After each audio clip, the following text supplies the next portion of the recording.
Hello and welcome to episode 223 of the official GonnaGeek.com show.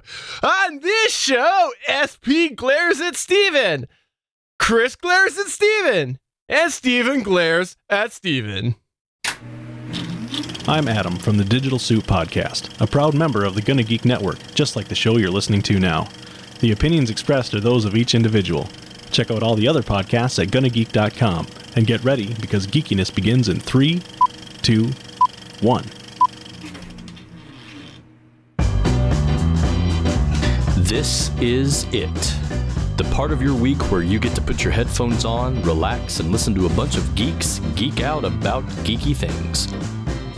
They're passionate. As a Canadian, I will say that more than likely, I'm just going to get screwed another way. That's the way it always works. They're knowledgeable. Maybe that's where life began, on MU-69. We don't know. And sometimes they're a bit angry. Skype, I'm breaking up with you. It's not me, it's totally you. Gonna Geek Productions presents the official GonnaGeek.com show.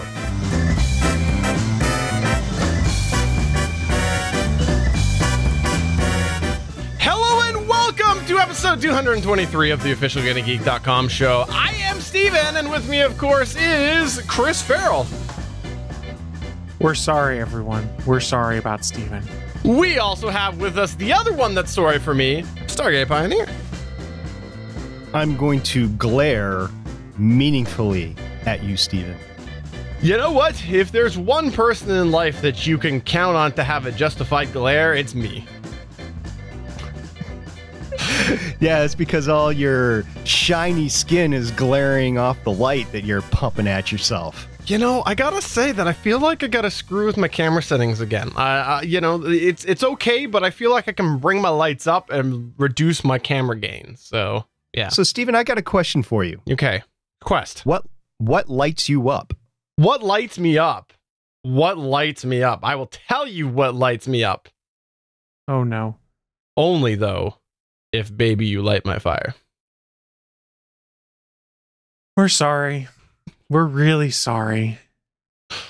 I'm not. So anyways, this is the official GonnaGeek.com show, and here we talk about the latest happenings in the world of geek. If you're not familiar with us, we do like to run down some of the latest geeky news, as well as we have a segment or two of fun, and we're part of the Gonna Geek Network. So if you're not familiar with the Gonna Geek Network, we encourage you to check it out at GonnaGeekNetwork.com. There's a lot of really, really great content there. All sorts of geeky podcasts. Please do check that out, including All Things Good and Nerdy. All Things Good and Nerdy is a show that streams live on Sundays. You can check them out at GonnaGeekNetwork.com. You don't want to wake up to the morny, zany crew of Chris Farrell and company. You can check that out on Sundays at Geeks.live. That almost sounded rehearsed, almost. Did you practice before the podcast? You know what? Were you in the mirror? I took the doing day your off. vocal exercises where you're like, unique New York. Took the day off just to get that. That's all. That's all I did today. Well, I appreciate that, boss man. Thank you. I appreciate Awesome. it. So let's go ahead and roll into the news. Shall we roll? Let's roll out. We should dive.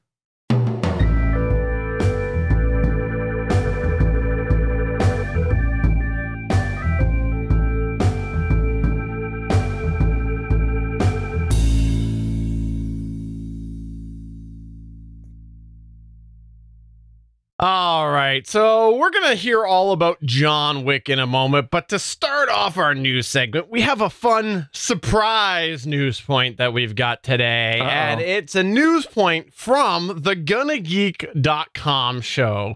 You might be familiar with this show, and this show last week had a pretty awesome episode where they talked about awesome Amazon Echo, right? That's true. Yes. It was pretty We did. pretty awesome. And guess what happened? Last week, when the producer, Steven, was editing, he accidentally called Chris Farrell.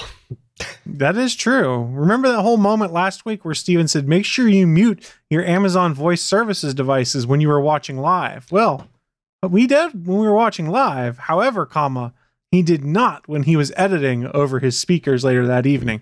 At about 12:15 a.m. my time, I might add. Yeah. So before we actually get to our main news points, I thought I would just go ahead and share this because this was crazy for me. I slipped up. I forgot I was editing with speakers on. So if you have an Amazon voice service right now, we encourage you to mute your echo because we're about to play a couple of commands. And I went into my wonderful Amazon Echo log to dig up what exactly happened last week when I called Chris. So let's just start off by playing what happened when I accidentally called him. Now, Steven. Alexa, call Chris Farrell. Alexa, stop. So you can hear that first part is me editing. That was me playing back last week's show. And then the other part is me quickly trying to say, Alexa, stop. So that was the first part. Yeah, well, apparently that wasn't good enough. She just picked up on the call. So she started to dial. Now, in my defense, I frantically tried to stop, which led to this. Alexa, stop, Alexa, stop, Alexa, stop, Alexa, stop, Alexa, stop. And you can hear it in the background, still continue to play. That was not good enough because I went stop, stop, stop, stop, stop. Yeah, so guess what? This was the third one. Alexa, stop. So I was progressively getting more upset, and I will say this, that I eventually got her to stop by telling her to hang up. So I had to tell her to specify to hang up. Now, here's the interesting part and why I kind of call it a little bit of news. I edited that first clip. That's why you hear a bunch of background noise. I'm going to play for you the actual recorded segment or section from the recording within the Alexa app. I'm going to go ahead and play it to you how it sounded, plus a little bit of a beep in there, but I want to just talk a little bit about how good this device is as far as pickup goes. Here is the unadjusted volume version. Now, Steven. Call Chris Farrell. Alexa, stop.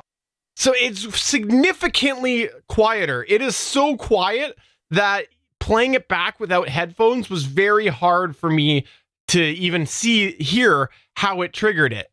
It was mind-blowing to me that apparently the DOT was so good that it picked this stuff up. So yeah, very, very interesting for me to see that happen. And I apologize officially on this show to Chris Farrell for accidentally calling him at 12:15 at midnight on a Tuesday. So the funny thing is, I barely remember anything happening.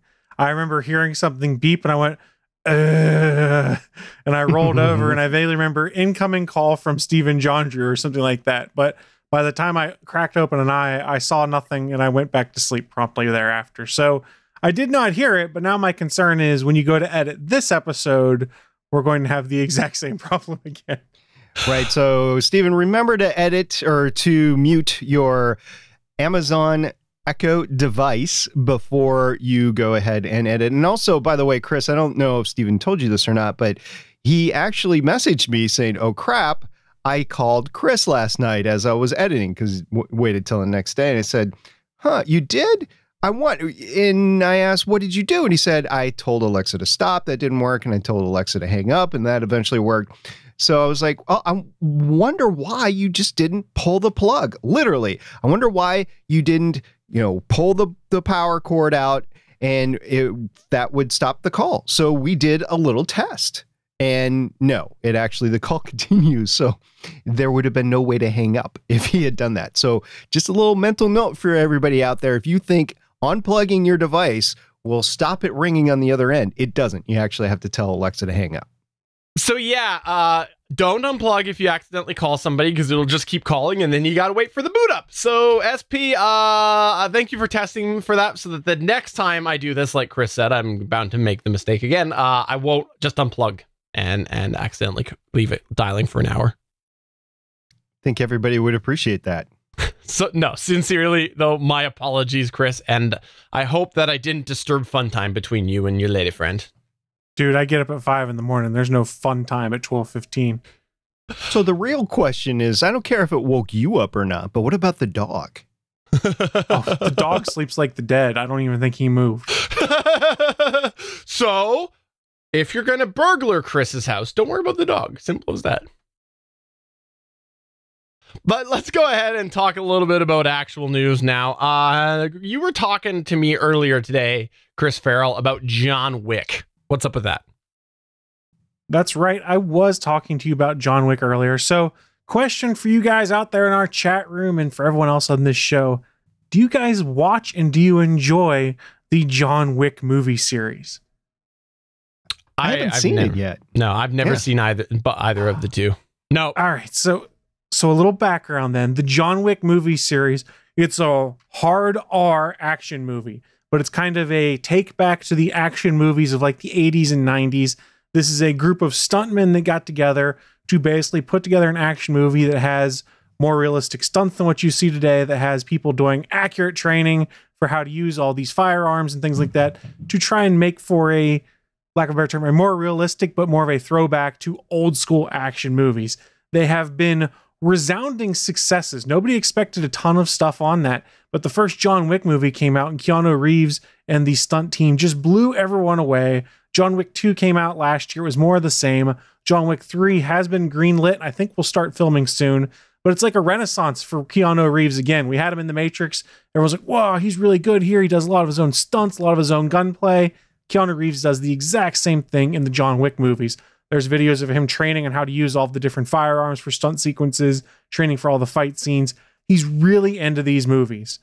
And the good thing is, the fans are about to be rewarded by that, because not only are we getting John Wick 3, Starz has announced they're developing a series called The Continental, which is a TV spin-off of the John Wick films. It's focused on the hotel that serves as the safe house for the assassins in the John Wick movies. And even better, Keanu Reeves is expected to appear at some point in this television show. No clue if this is a prequel, if it takes place after John Wick 1 or John Wick 2 or anything like that.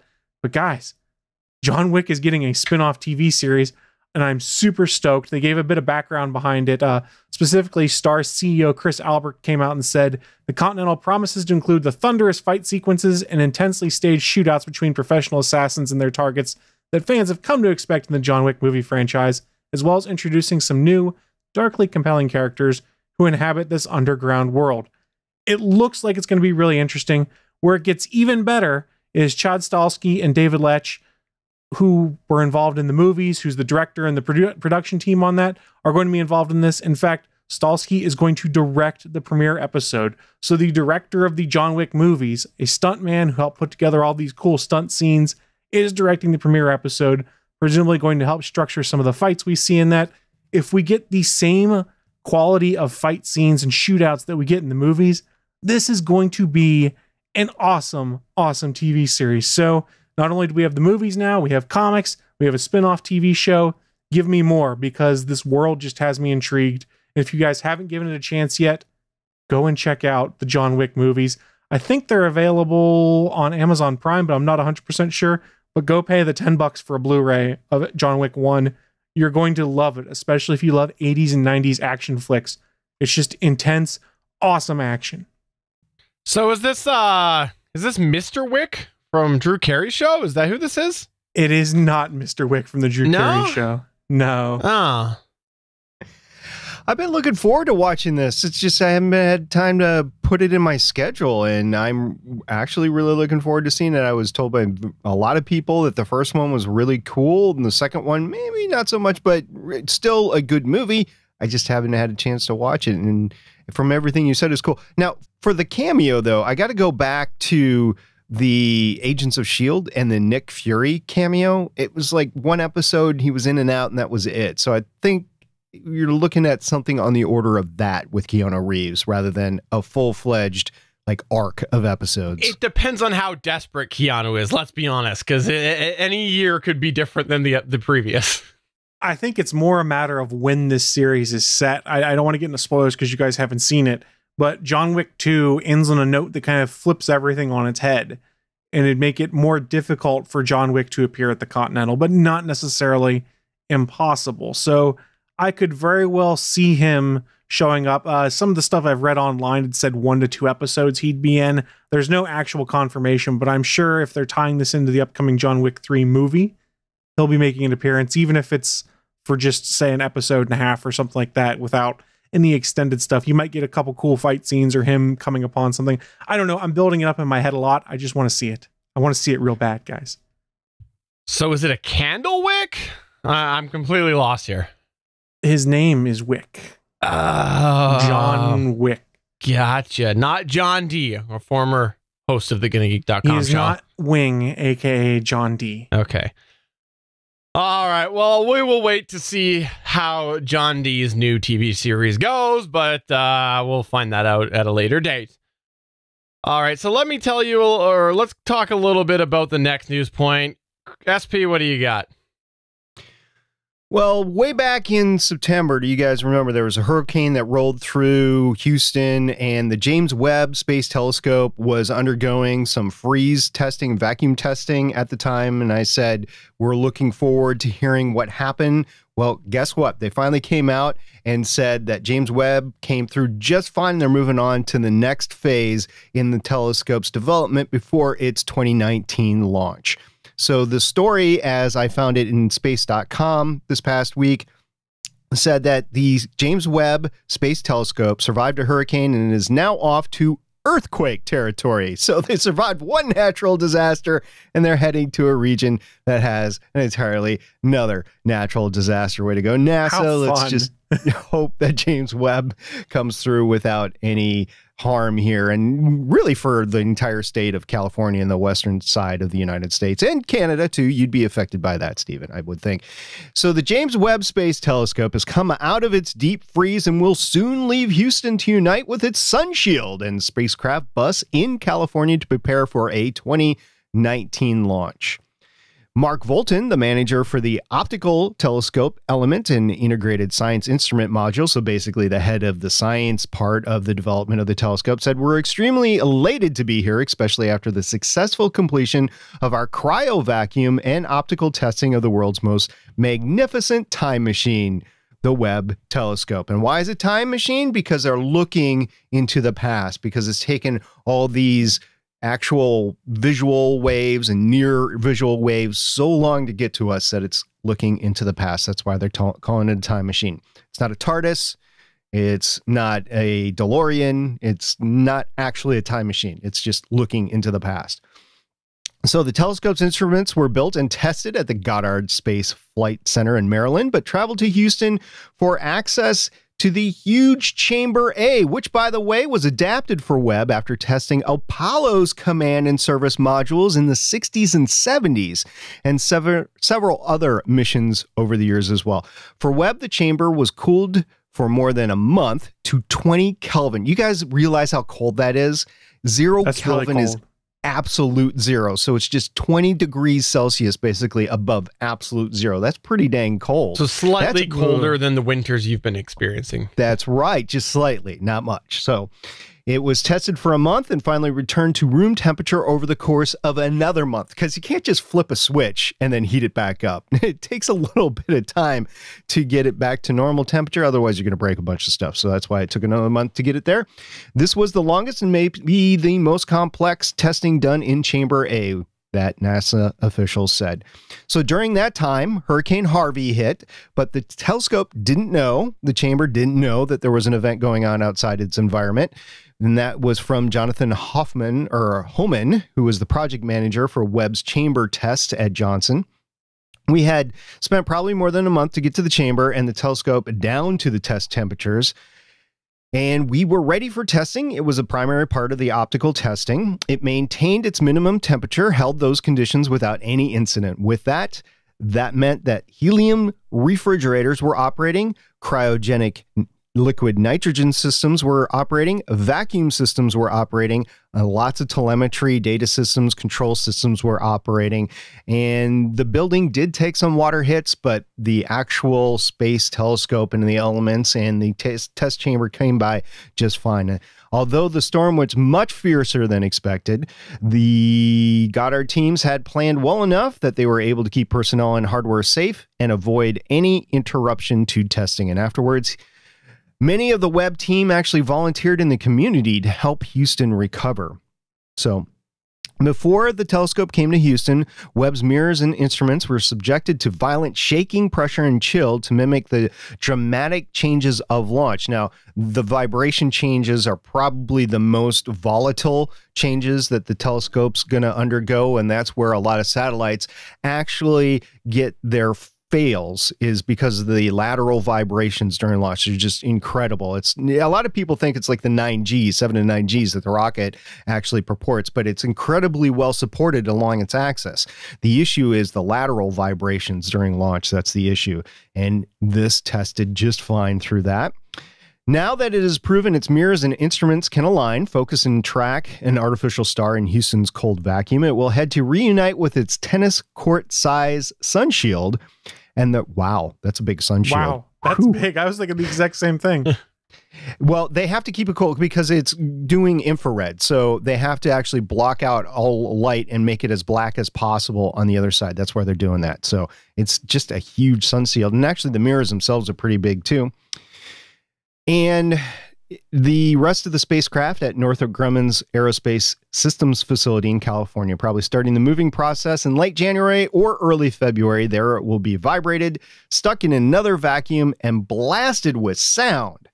Its sun shield fully deployed in simulated zero-gravity environment and more before it's finally packed up and shipped to French Guiana, where it will eventually launch in 2019. So we're really looking forward to this coming through its last set of testing, and then its mating with all of the payloads around it, and its transport to French Guiana, and its launch and successful operation. I am really looking forward to it. About a year and a half away, folks. Wow, that's awesome. Getting close then. Yeah. 2 questions for you. Number 1, this project manager, you said his name was Dustin Hoffman. Is that what you said? That's exactly right. Rain Okay. Man is really running this project. So Dustin Hoffman is the project manager for like the world's most generic chamber name ever. It's just called Chamber. Well, Is it's that the cryo vacuum chamber. But you referred to it several times as the Webb's Chamber, is what you call Well, it. yeah, it's actually a huge chamber A, is what they call it at NASA. Again, you're just saying Webb's Chamber, eh? Oh, Okay. we're sorry about Steven, guys. We're sorry. No, okay, seriously though, very interesting. And I will say this, that I didn't know it was that close, 1.5 years. Wow. Yeah, we're getting on to it. I'm just glad that it came through the hurricane. So we'll what- see if it continues. And what's the latest with the Hubble? Could you tell me a little bit about the Hubble? Oh, no. Hubble's still in orbit and it's Cool. still doing science missions. You can apply for time on the Space Telescope if your rationale is good enough. You have to go through a board, of course, to get your project prioritized above everything else. But yeah, it's still up there for now. You wait the day that for now is no more. That's right. It's coming down sooner or later. Speaking of coming down, though, Facebook stock sure came down this past week. Ha! See what I did there? I made a segue, and then I called out the segue, which made it not so smooth. You can edit out the call out. No, why would I do that? That's a good point. At least this one won't call me. Okay, no, seriously though, last week on the 13th, Mark Zuckerberg, you might be familiar with him from the little indie startup Facebook page. He made a post on his Facebook page, and it said several things. The long story short is they announced that there's going to be a change to the way that the news feeds are happening. And what he said was, one of our big focus areas for 2018 is making sure the time we all spend on Facebook is time well spent. We built Facebook to help people stay connected and bring us closer together with the people that matter to us. That's why we've always put friends and family at the core of the experience. Research shows that strengthening our relationships improves our well-being and our happiness. But recently, we've gotten feedback from our community that public content, posts from businesses, brands, and media, is crowding out the personal moments that lead us to connect more with each other. It's easy to understand how we got here. Video and other public content have exploded on Facebook in the last couple of years. Since there's more public content than posts from your friends and family, the balance of what's in newsfeed has shifted away from the most important thing Facebook can do: help us connect with each other. So they put this in here, and they're essentially saying that they're going to go back to you seeing more personal content because of the fact that a lot of people are feeling that those business pages are really drowning it out. And I have to say, like, for my feed, I agree. I think I end up most of the times a day have to scan through several people sharing the same business article because it hits the same group of friends with passion, and so they reshare. And so I will say this, you got to remember, Facebook is a business, so obviously there is a motive behind that. And I think for me, one of the big motives that I think is behind this is because if people start to leave Facebook, that's not good for selling your data. Of course, the other thing as well, too, is that if you can see that personal connection more and get people interacting again on Facebook, then that's, again, more personal data that they've got and can reshare. But where I was going with this was after they announced this, Facebook's shares did drop about 5.5%, approximately $3.3 billion after this announcement. Now, I will say that from a business perspective, businesses really using Facebook to promote their business, this is not so good. But from a Facebook making money by selling valuable personal statistics and data, this is phenomenal, because as soon as you get that disengagement between people and Facebook, you lose the accuracy of that data. And that's what it is they can mine that data and send and sell that data. So they got to make sure people are still connected with Facebook. And this is a change that obviously their research must have shown needs to happen. I wonder if part of their research was actually engaging with the statistics both from Facebook itself and from Instagram, and seeing how many people are migrating from Facebook to Instagram for the simple fact that there isn't a lot of business applications on Instagram right now, and they're seeing disengagement from Facebook, and because you can link the accounts, they're seeing more and more people just moving from Facebook to Instagram. I can totally see that happening. Yeah, Chris, what's been your experience with Facebook feeds in recent? Facebook, it is what it is. Like you said, there you get too much infiltration of businesses, or if you look something up, all of a sudden you start getting ads injected in there. But honestly, the thing that annoys me most about Facebook that they need to fix and people don't complain enough about is Facebook video ads. Have you guys experienced the travesty that is Facebook video ads? I've seen it. Of course, I don't have an account. But you mean the way that they seem to restart at random times when they shouldn't be? Well, there's that, and there's also the fact, like, if you don't have YouTube Red or something like that, you get an ad before a video starts. No, Facebook's far worse about it. You start watching a video, about halfway through, they do a 10-second break and inject a video ad into the middle of the video you're watching. It is absolutely ridiculous. I make a point of anytime I start to watch a Facebook video, if an ad starts halfway through, I scroll on to the next thing, because it just completely takes you out of the moment. That is something else they need to fix. They're not going to, because Facebook video is not the money maker there. The money making is the data mining they get out of us. So as long as they can continue to do that, they don't care. I wonder if they're getting that data through their Apple Podcast statistics.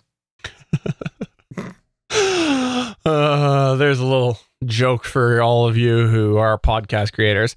I will say this, that I am very much looking forward to it from the personal side of things, from a Facebook user side of things.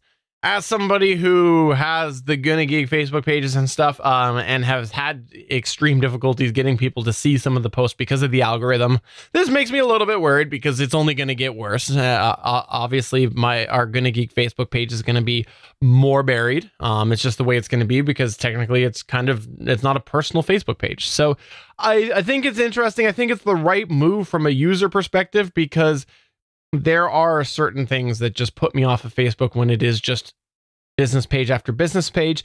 Also, one quick note before somebody says, "Oh, Steven, you forgot this point." Another big theory behind this big change is the fact that this encourages more on Facebook content. If you have businesses sharing links and people sharing links to businesses' websites, that's people leaving Facebook. So the idea of switching this algorithm to be more personal engagement encourages people to engage more on Facebook. And again, there's your data. It's not off site anymore. It's still on site. So that's something worth thinking about. In any case, I'm okay with them making changes. Yeah, make it a more personal experience like it used to be. That seems to make some sense. Now, it doesn't help the companies as much, and I'm sure they'll find another way to game that system here, because if there's one thing that's consistent, everyone finds a way to game Facebook again when the algorithm changes for how things are displayed. Which is why you want to make sure to friend me on Facebook, because all of our Gonna Geek live videos are now going through my personal Facebook. No, just joking. Yeah, I could think of a change that Facebook could make that would make it more amenable to me. Allow you to be on it. That's what I was going to say too. It will be interesting to see if that comes back at some point, because it's only in the last few years they've super cracked down on that. But anyways, that's a story for another day. But speaking of changes, one of the most apparently iconic changes that happened in the world of geekery was really just released this past week. In fact, our very own Chris Farrell linked us to this. There was some pictures that came out of none other than Patrick Stewart when Star Trek The Next Generation began. If you're not familiar with how TV shows and movies and things like that work, one of the stages is they do shots, and what they end up doing is test shots. So they often will put people through a bunch of different looks, a bunch of different costumes. If you ever look up Star Trek Next Generation test shots, there's a whole video of Geordi trying different visors, like the Geordi character. And it's really cool to see these tests that they tried before they got to the final outcome. Well, yes, apparently none other than Patrick Stewart, our favorite bald man, aside from Chris Farrell, of course, Patrick Stewart trumps you. He ended up... As he should. He was tested with a prosthetic, wasn't he, Chris?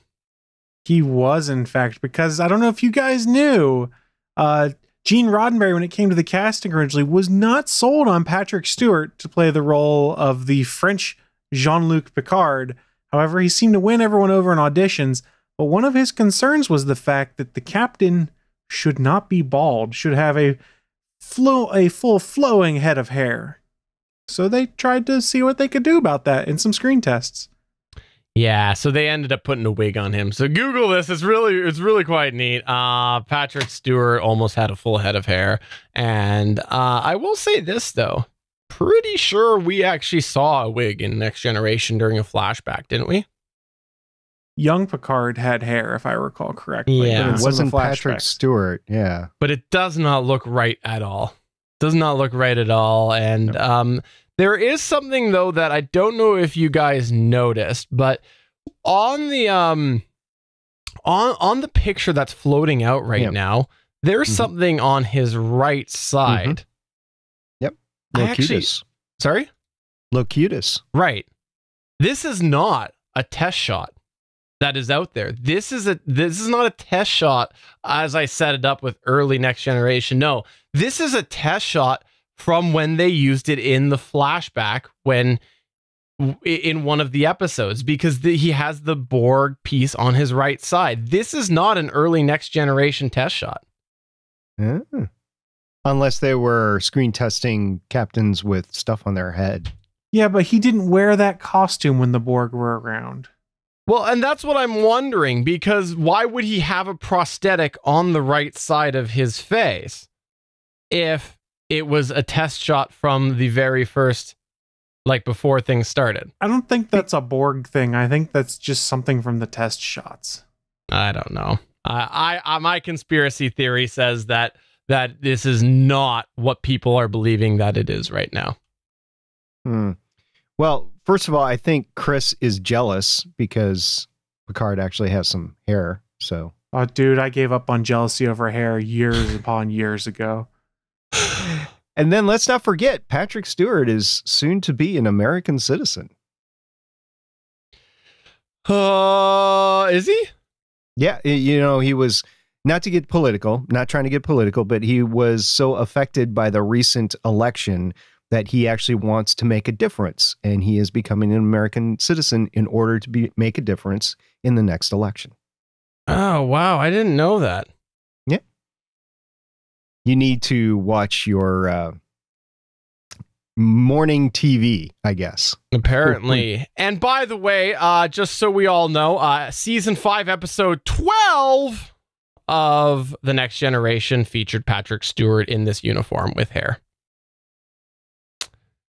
So yeah, go ahead and you can see that on screen. You heard it here. You can also see it GonnaGeek.com. if you head on over to geeks.live or geeks.link/TNG.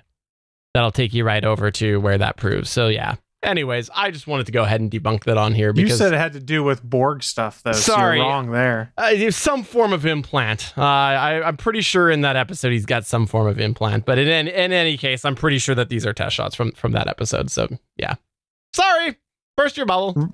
Regardless, it's still a cool moment. It is. It is. But let's go ahead and roll into SP Space Symposium, where he can tell us all about the latest things in the world of space.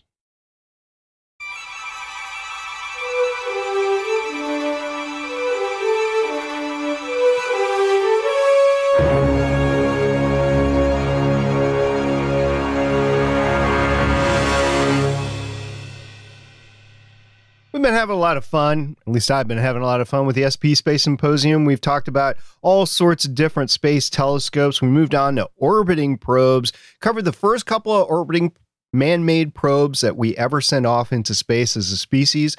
That was Sputnik 1 in October 4th, 1957, and then Sputnik 2, which took place later that year. The United States didn't get in the fray until 1958 when they launched Explorer 1. So we're going to talk about Explorer 1 right now. It was launched on January 31st, 1958, which actually technically, if you go by GMT time, was February 1st. But we're going to go ahead and stay with local time and say it was launched on January 31st, which means that in a few days after we record this episode, it will be the 60th anniversary of launching Explorer 1. Did you guys know that? Whoa, I had no idea on that, in all honesty. Nope. Yeah, the 50th was, of course, in 2008. This will be 2018, and this will be the 60th anniversary of launching it up. The weight of this thing is really, really small. It was only 30 pounds, kind of like Sputnik 1. And there is a picture of 3 of the team that created Explorer 1 holding it up over their heads at the press conference. They were so happy with themselves, one of which was Wernher von Braun. So that's pretty cool. We'll try to link the picture for you. And by the way, 30 pounds, about 5 gallons of gas for a 2018 GMC Sierra 4x4. So that's all you get there. I was waiting for it. I was waiting for that. Why don't we just prep for the 2019? Say you'll take one of those. Well, they're not out comes yet. off the line. Yeah, So you'll as take soon- the prototype.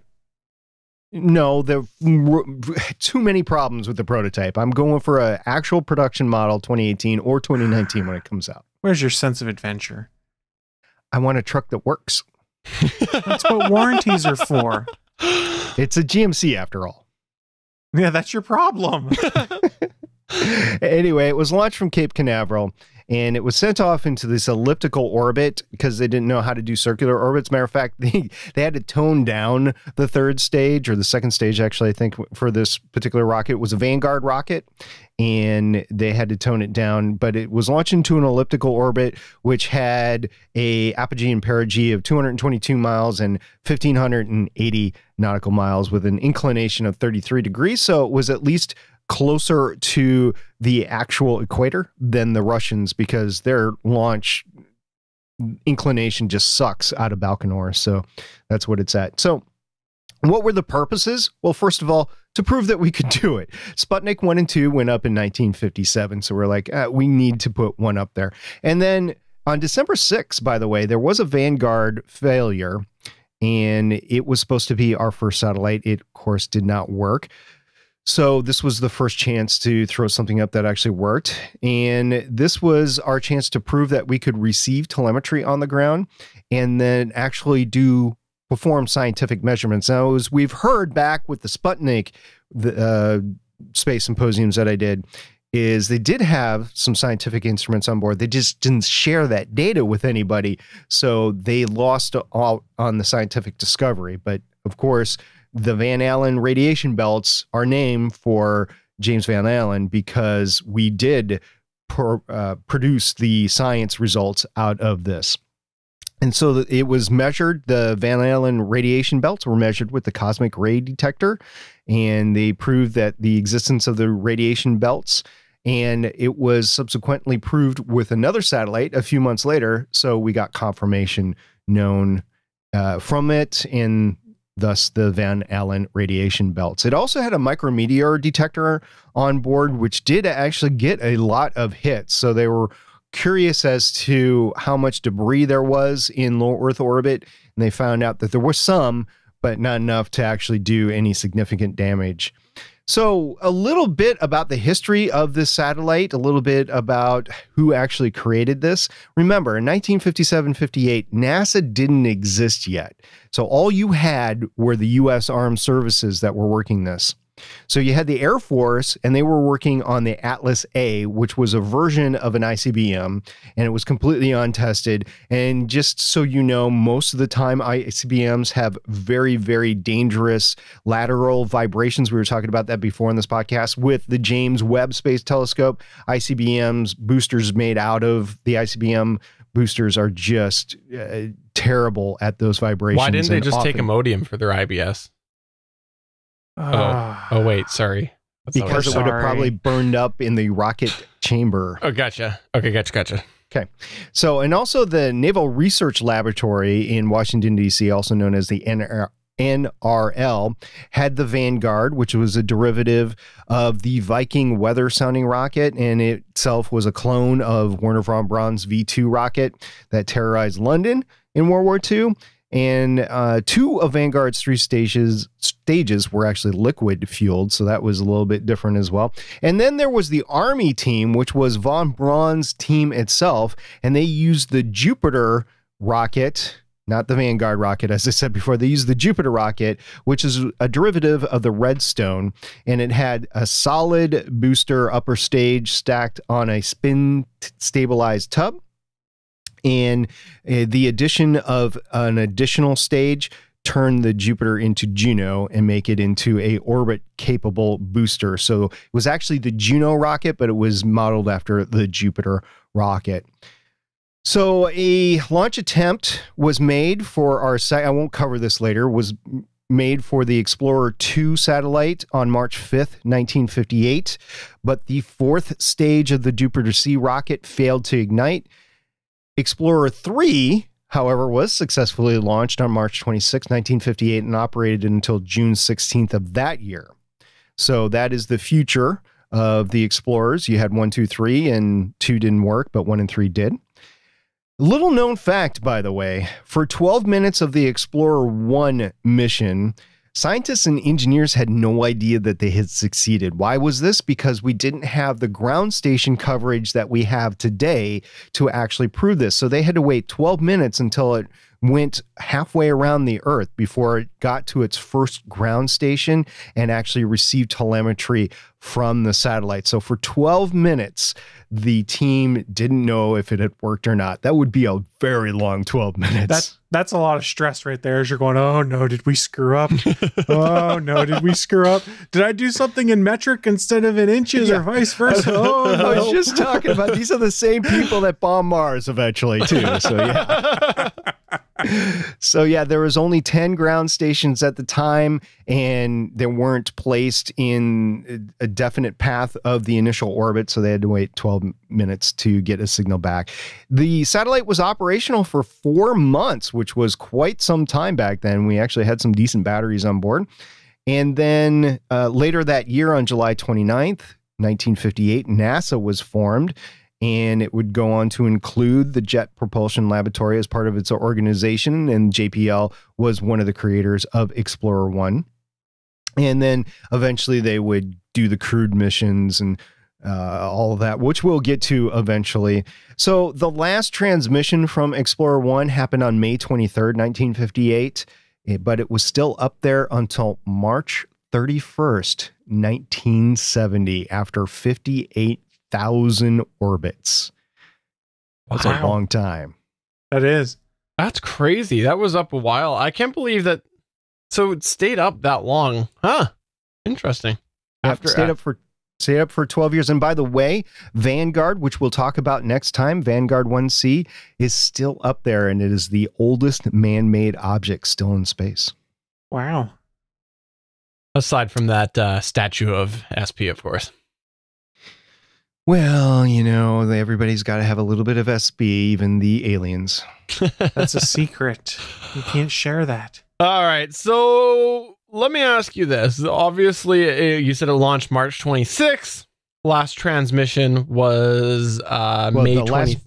Sorry? Yeah, it launched March 26th was Explorer 3. Explorer 1 launched on January 31st. Oh, sorry. Okay.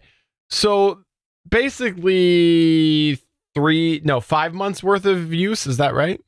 Yeah, about 4 months. Yeah. Was that typical then? Or this was the first. I mean, yeah, but I mean, like in subsequent years, was that sort of what they shot for, or is that? I mean, they were shooting for more and more. They were pushing the limits all the time. I mean, that's how we made it to the moon. Is we kept on pushing limits and finding ways for things to work and to be safe. We had some tragedies along the way. The Apollo 1 capsule fire, but there was a lot of satellites that failed too, including Explorer 2. So it wasn't a for sure thing back then. Nah. Still isn't. Well, that's cool. And I just got to say that nobody believes that it decayed orbit. We're all pretty sure that it was aliens. Yes, that's it. If Andrew Scott from Podcast Age was around, this would be a conspiracy theory that has been purported that nothing actually happened to Explorer 1 and that aliens actually took it instead. Actually, no, that's not what it is. So nothing's ever actually happened in space. It's all fake. All of it. All on a soundstage, you're saying? All of it. Every single thing. Every single thing. So, Stephen, are you a flat earther? Is there any other type of Earth? That's That's So what I was afraid of. Strangely enough, there was a couple guys at work that did not know about the flat earthers, and this came up What? last week at work. Yeah. How do you not And know about that? I don't know, but I was just talking about, they were talking about steam rockets for some reason. I said, oh, yeah, like that flat earther, Mad Mike. And they're like, who? Yeah, well, the flat earther. And they weren't interested in Mad Mike. They were like, wait a minute, there's flat earthers out there? I said, yeah, they're out there Drop quite a bit. everything. I got to show you a bunch of websites. Exactly. You guys are going to love this S. I even showed him Elon Musk go back and forth about the Mars thing. And yeah, it was lots of fun last week. By the way, in our chat at geeks.live, which you can always join us Mondays at 8:45 p.m. Eastern time, we do have the official Bana Scully saying that aliens did take it. So, Bana, thank you very much for that, Bana. Well, Bana would know. Yes. Yeah. But that is going to take us towards the end of the show. Before we wrap up, we'll just go around the table and plug and promote and do whatever we would like to do here. I will start off by saying thank you to the entire Gonna Geek Network. The Gonna Geek Network is off to a solid start already. A lot of people stepping up to help make the network better. And I just want to thank everybody involved with the network. We really appreciate that. We've had a couple of new people join the site. And you should definitely check that out at GonnaGeekNetwork.com. A lot of really good shows there, and we're only expanding. The only thing that we're lacking is the Chronicles of Stargate Pioneer. He's starting a brand new podcast, and it's going to just be a play-by-play, minute-by-minute of his life. And unfortunately, it's not part of the network yet. So you should check that out. It's the Chronicles of Stargate Pioneer, hopefully coming to the Gonna Geek Network soon. Is that .com, .net, .org, or .life. That's what it is. .life? Chris, do you have anything that you'd like to plug or promote? So this is breaking. Just got it from Suncast right now. He wanted to announce Stargate Pioneer's new website, telescope.porn. telescope.porn. So you can find all of your space telescope imagery over at telescope.porn. Don't go to that. I'm sure it exists. Don't go to it. I wonder if it does. Let me open up please don't go to it. incognito mode and we'll find out because I'm really curious. Telescope.porn. Okay, don't go to telescope.porn, but if you do have a Star Wars podcast, the GonnaGeek.com network would love for you to apply and hopefully be a part of our network. So my plug is kind of an anti-plug. I want to plea for a good Star Wars podcast to come to our network. We should do this. You know what we should do? We just thought of this now. We're going to put it on here. We need to do a little promotion video. You know, one of those like help the world videos. It'll be like, help the Gonna Geek network. If you're able to sacrifice your Star Wars podcast, come on over to the Gonna Geek network. We'll make it better. Chris will write it. Yeah, that's going to turn out great if I'm writing it. Chris, do you have anything that you would actually like to promote? Unless, of course, you have registered telescope.porn. No, I have not yet registered that. But what I would like to promote is we also need a Star Trek podcast so we can have Trek versus Wars on the Gonna Geek network. Fanboy Wars. Make it happen. Yeah, Fanboy Wars? Bring back Fanboy Buzz? What? Hashtag bring back Fanboy Buzz. Get it trending on Twitter, everyone. Steven's going to bring it back if you can get it trending.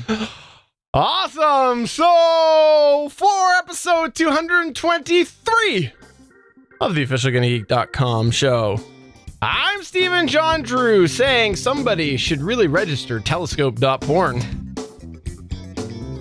I'm SP saying that person won't be me. We'll see you guys next week.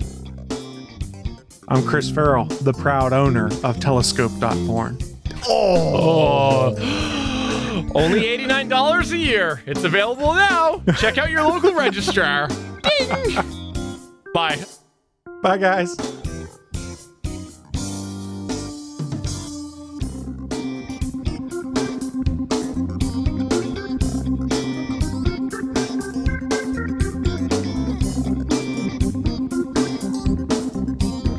Thanks for checking out another episode of the GonnaGeek.com show. If you enjoyed it, please give us a 5-star review in iTunes or a thumbs up on YouTube. We encourage you to send your feedback by email to show@GonnaGeek.com. You can find our entire archive at GonnaGeek.com/show. And while you're there, why not check out all of the other geeky content on the Gonna Geek Network? Want to chime into our live chat? Join us Mondays at 8:45 p.m. Eastern at www.geeks.live. The music heard on this show is by Kevin MacLeod of Incompetech.com. This show was produced and edited by Stephen John Drew of Gonna Geek Productions. Thanks again for joining us, and we'll see you again next week.